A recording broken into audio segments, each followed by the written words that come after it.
This is Andy Purwell for ID Boxing. I'm joined by Johnny Nelson here in Bournemouth. Johnny, just have a weigh-in here for CBS-Xhoxhaj alongside the rest of the card.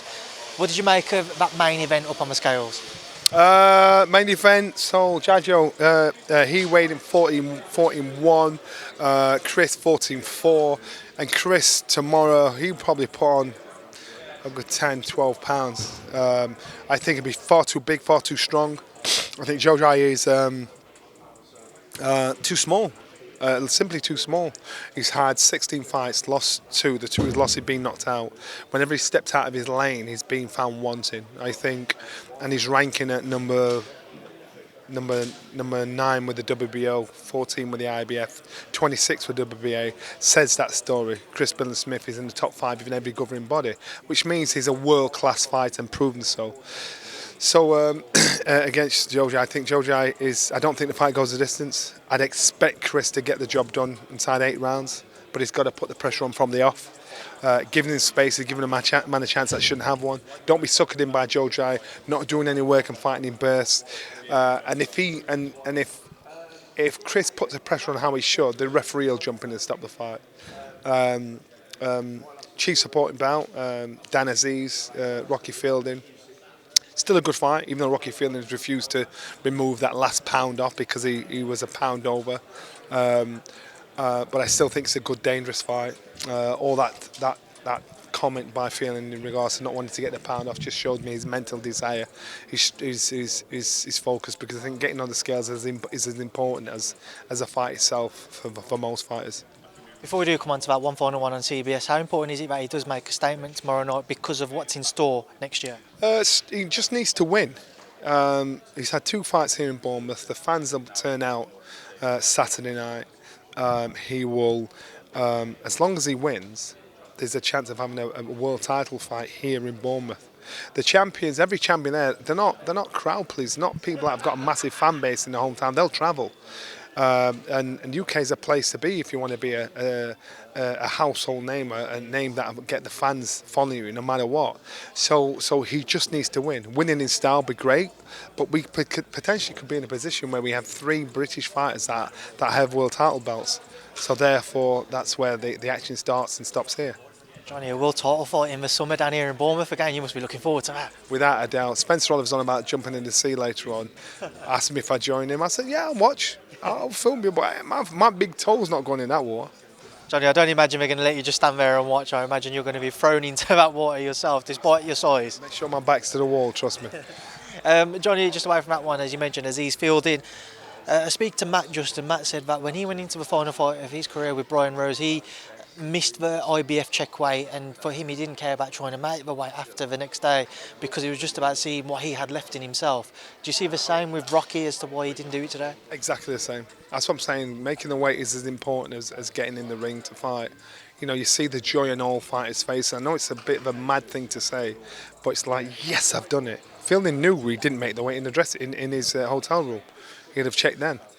So it just shows the desire. But again, I've always said this fight is about what Fielding has left, and that decision alone shows me part of him doesn't have the same hunger desire that the old Fielding had. Johnny, away from that, I want to get your thoughts on one other topic. We spoke yesterday about Anthony Joshua. You had some words of advice for him, but since then, Robert Garcia has come out and he's had a few comments to say about AJ training and moving around with different trainers.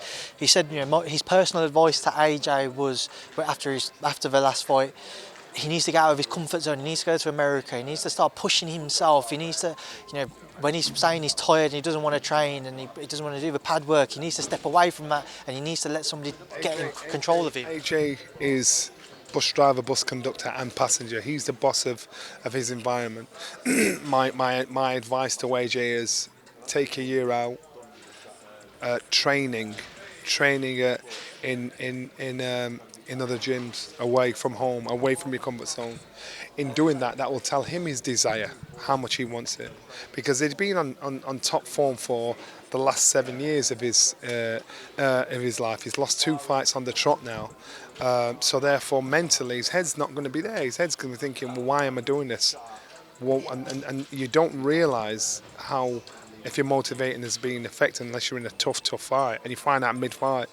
I think the best thing to him is to reset, spend time out of competitive boxing and spend at least a year in gyms all over the place, sparring and submerging himself in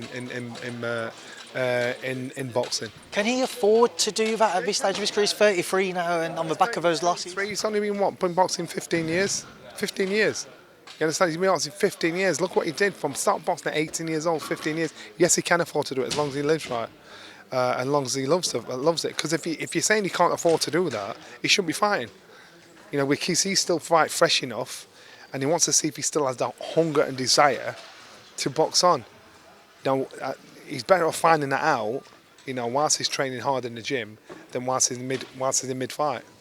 The jealousy there of Johnny Nelson as Matt walks off and he's just been collared to do more interviews.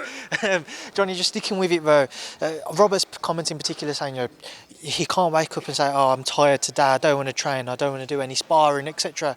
If that's, and again, we're not in and amongst it, so we don't know, but if that's AJ's mindset, his mentality, how do you get that out of him? Exactly, doing exactly that, getting himself away from home. I spent 6 years on the road in Germany, in France, by myself as a sparring partner in dirty little rotten bed sits. It was the best thing I did, but I had to do it. AJ doesn't have to do it. So right now, this is a crucial time for him to say whether he wants to do it or not. I said it on NFL, I'm going to say it to you guys. When we were out in Saudi, there was two comments that I said that didn't go down too well. But actually, you look at what's happening now, you're thinking, oh yeah, you might have a point there. One of them was Derek Chisora, as in, you know what, you want to pack in, man. You know, you're getting hit too much. It's coming from a place of love and respect, but you want to pack in because you're just getting hit too much. Then after he fights Tyson Fury, everybody's saying he should pack in because he's getting hit too much. The shit I got for that. AJ, you know, the motivation if he loses to Usyk, that's the question. You know, what's going to motivate him to get out of bed, to work hard, to dig in deep when he knows there's somebody out there that can beat him. What's happened? That's exactly it. So now AJ's in a situation where he's moved from trainer to trainer. He's singing, I'm fighting this month, next month. He needs to fight with that, not with that. He needs to fight with a clear head, with a head of confidence, because in the ring it's the loneliest place when pressure's on. If you don't want to be there, you don't want to find out when there's millions of people watching you. So he needs to do it, take himself away, and be by himself or one of his boys. Spend a year away if you can do that. It's not a financial thing for him. So Johnny, I'm going to put you on the spot a little bit now. I know that throughout his career you've spent a lot of time around him. You've done certain interviews with him. I'm sure you've probably just gone for coffees with him and what have you. In and amongst it all, over the last few years, it's probably been a bit more difficult to be able to do those types of things with. As you've seen his career progress, have you seen him against Usyk? Do you feel like that hunger's gone from Anthony Joshua?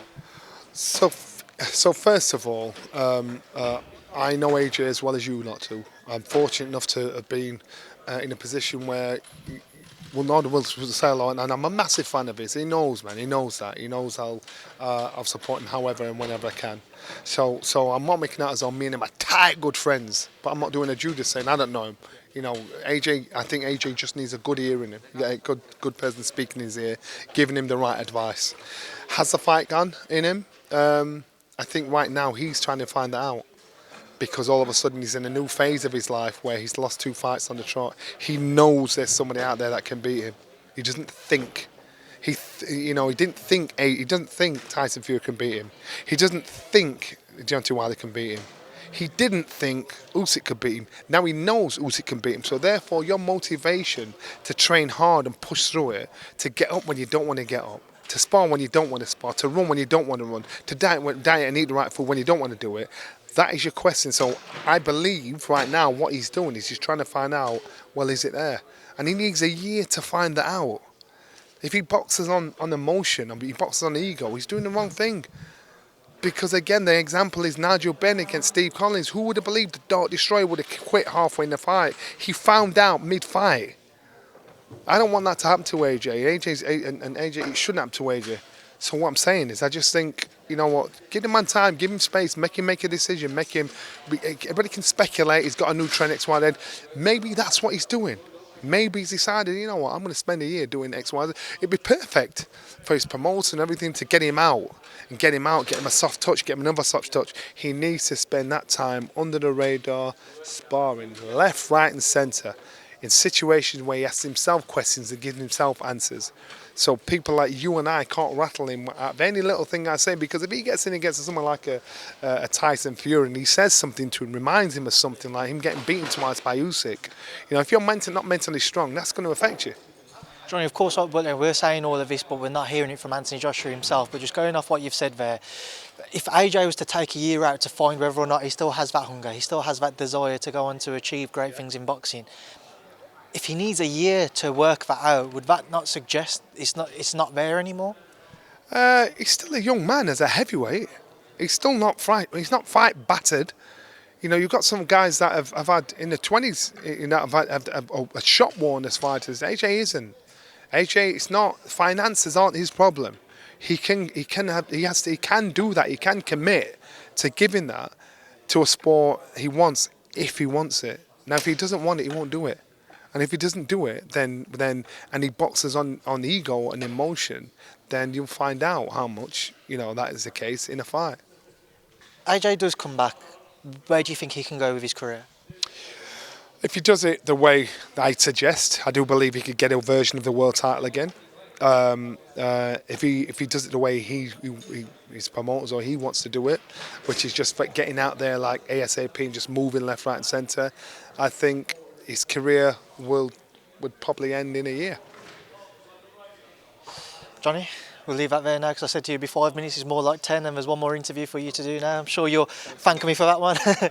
I appreciate your time. Thanks for speaking to me. Enjoy the cold. See you later on tonight. Bless, man. See you later.